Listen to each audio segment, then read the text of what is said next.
On choisit un solvant dans lequel l'acide acétylsalicylique est moyennement soluble. Ce n'est pas grave s'il reste sous forme solide, mais où les impuretés sont hautement solubles.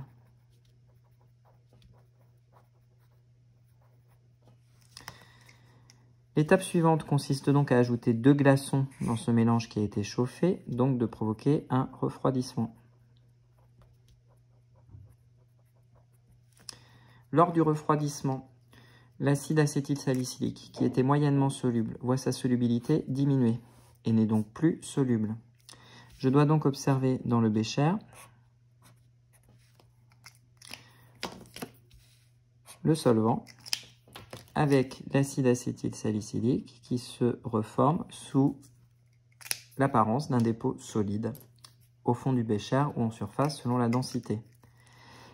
Et, à l'inverse, les impuretés qui étaient hautement solubles, lorsque l'on refroidit, deviennent juste solubles.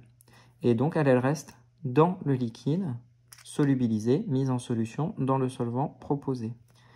On obtient donc après la possibilité de faire une filtration sur Büchner et donc de verser le contenu du bécher dans le Büchner, d'avoir ici, dans ce Büchner, notre solide qui apparaît sur le filtre, et dans la fiole à vide, le liquide contenant les impuretés. On a donc fait une étape de recristallisation qui est une étape de purification. On obtient un solide purifié par cette succession d'étapes.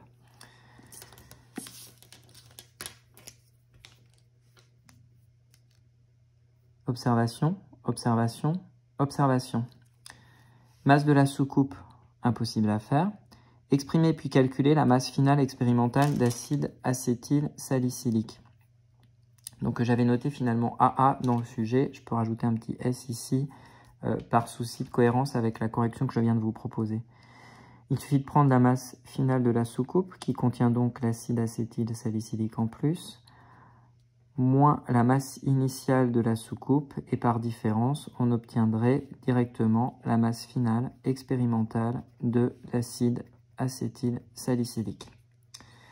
Quelle est la principale source d'erreur dans le calcul mené dans la question 19? Comment l'éliminer? Après mise en œuvre de la solution proposée, reprendre le calcul de la question 19. Ici figure une erreur, puisqu'il ne s'agit pas d'un calcul à la question 19, mais à la question 21.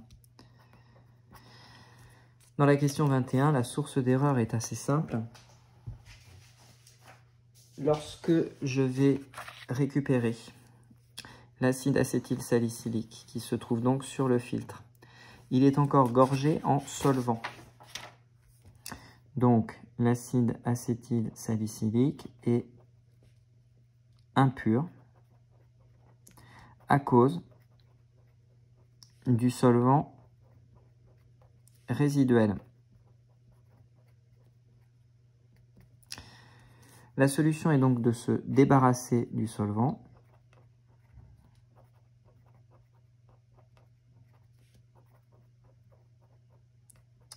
Et pour ce faire, placer ce ligne, qui est donc encore humide de solvant, à l'étuve. Dans cette étape, il faut bien veiller à rester en dessous de la température de fusion de l'espèce chimique que nous avons cherché à obtenir. En l'occurrence, l'acide acétylsalicylique a une température de fusion de 135 degrés Celsius, donc une température inférieure à 135 degrés Celsius, qui est égale à la température de fusion de l'acide acétylsalicylique. Cette température doit être suffisante pour évaporer l'éthanol, dont la température d'ébullition est inférieure à 100 degrés Celsius, et l'eau, dont la température d'ébullition est absolument égale à pression atmosphérique à 100 degrés Celsius. Nouvelle digression pour vous expliquer ce qu'est un banc aux fleurs. Un banc aux fleurs est un appareil rectangulaire, ou plutôt de forme parallélépipédique, qui chauffe de façon graduelle en température. Nous avons donc ici une zone des faibles températures de façon arbitraire à gauche, donc θ faible. À droite, θ haute. Sur ce banc aux fleurs, il est possible de déplacer une aiguille qui nous indique ici, sur une échelle graduée,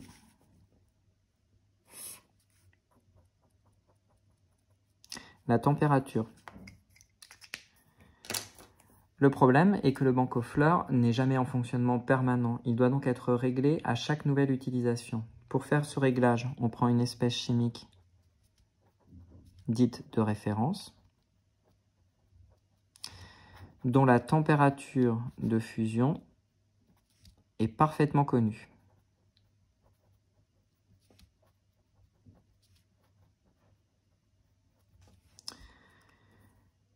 L'étape suivante consiste à prendre cette espèce chimique de référence, petit cercle violet pour changer, de la déposer à l'endroit où se trouvent les températures les plus faibles. Ensuite, avec une spatule spécialement prévue à cet effet, donc avec une spatule, on pousse cette espèce chimique de référence vers les hautes températures de façon douce. Donc on fait ça tout doucement. Et il y a forcément, si elle est bien choisie, un endroit où cette espèce chimique de référence va fondre. Admettons que ce soit ici.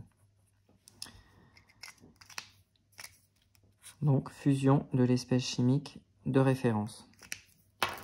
On déplace alors l'aiguille pour qu'elle nous indique cet endroit-là. Et sur l'aiguille, un réglage doit être opéré pour qu'elle nous indique très précisément la température de fusion de l'espèce chimique de référence. Une fois que ce réglage est opéré, on doit nettoyer le banc aux fleurs. Donc on retire l'aiguille. Quand l'aiguille est retirée, on prend un coton imbibé avec un liquide spécifique pour nettoyer ce banc aux fleurs. C'est un alcool, mais pas l'alcool éthanolique que vous utilisez habituellement.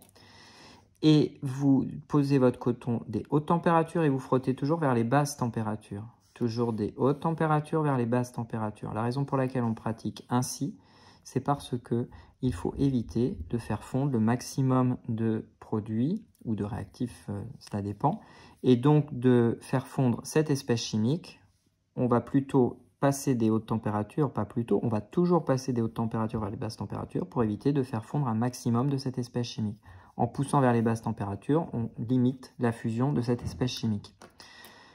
Quand le banc aux fleurs est parfaitement nettoyé, on prend notre solide récupéré séché à l'étuve, on le met à nouveau vers les très basses températures, on le déplace jusqu'à observer sa fusion.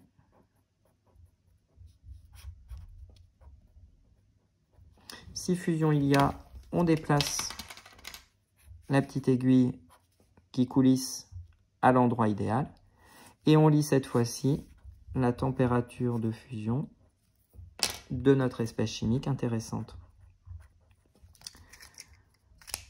Nous nous attendons, pour ce qui est de l'acide acétylsalicylique, à une température de fusion de 135 degrés Celsius.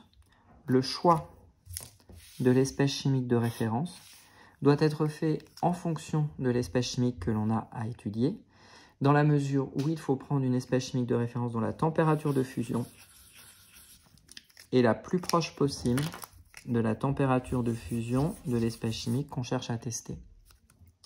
Cela permet d'être plus précis. Après cette explication, la réponse à la question 23 doit être maintenant plus simple. Pourquoi un banc aux fleurs doit être étalonné? Un banc aux fleurs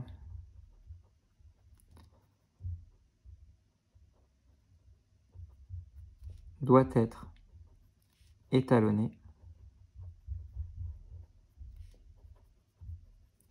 afin que la température qu'il indique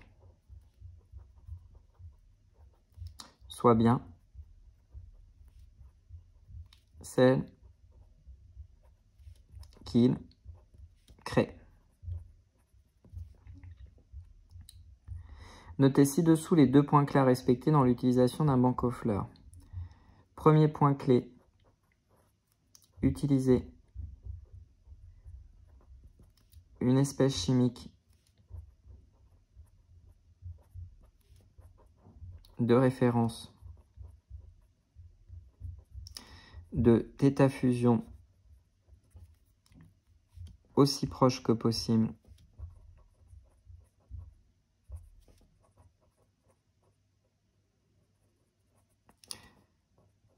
de la température de fusion de l'espèce chimique étudiée. Deuxième point clé, aller toujours avec espèce chimique des basses températures vers haute température et faire l'inverse pour le nettoyage.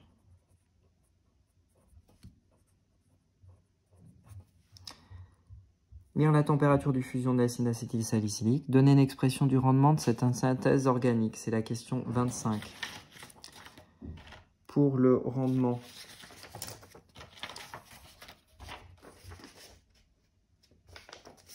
de cette synthèse organique, il suffit donc de prendre la définition du rendement, donc petit r ou état, qui est donc égal à la masse finale expérimentale d'acide acétylsalicylique divisé par la masse théorique d'acide acétylsalicylique. Le tout multiplié par 100 pour avoir un rendement en pourcentage.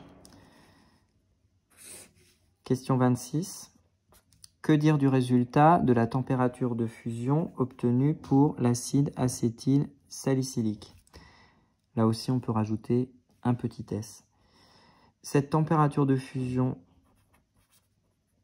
d'acide acétylsalicylique sera évidemment expérimentale et elle est à comparer à la température de fusion d'acide acétylsalicylique théorique, qui vaut donc 135 degrés Celsius sous pression atmosphérique. Cette température expérimentale sera nécessairement différente de la température de fusion à 135 degrés Celsius. On espère bien sûr, comme à chaque fois, aux incertitudes de mesure et de calcul près. Ici, il ne s'agit que d'incertitudes de mesure. Néanmoins, on peut quantifier cet écart grâce à ce qu'on appelle l'écart relatif, qui est donc égal à la valeur absolue de la température de fusion d'acide acétylsalicylique théorique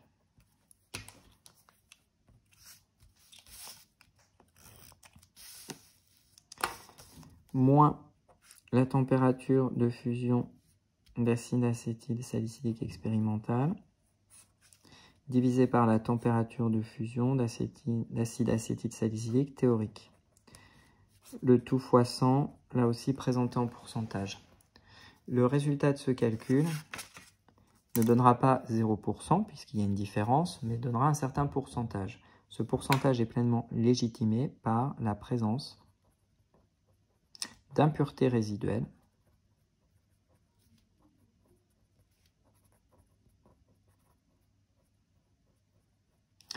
aussi dans l'industrie, quand on veut fabriquer une espèce chimique et que l'on veut l'obtenir en fin de protocole et de processus totalement pur, il faut non pas réaliser une étape de purification, mais plusieurs étapes de purification.